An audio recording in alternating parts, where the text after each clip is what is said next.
BNP সরকারের কাছে বাংলাদেশের জনগণের অনেক প্রত্যাশা।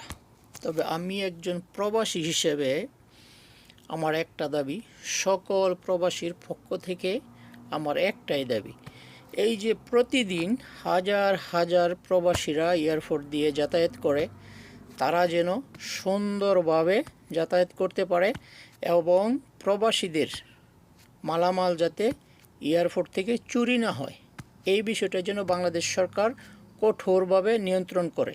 এটা আমি একজন প্রবাসী হিসেবে সকল প্রবাসীর পক্ষ থেকে একটাই দাবি।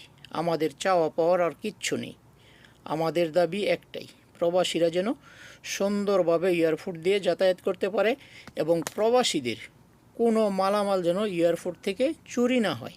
ইতিপূর্বে আমরা অনেক ভিডিও দেখেছি, অনেক প্রবাসীর কান্না দেখেছি, এগুলি দেখলে আমাদের মনে অনেক কষ্ট, অনেক ব্যথা। তাই আমি বাংলাদেশ সরকারের কাছে এই দাবিটা করজোড়ে আবেদন করছি, বাংলাদেশ সরকার যেন খুব কঠোরভাবে এয়ারপোর্টটাকে নিয়ন্ত্রণ করে। খোদা হাফেজ।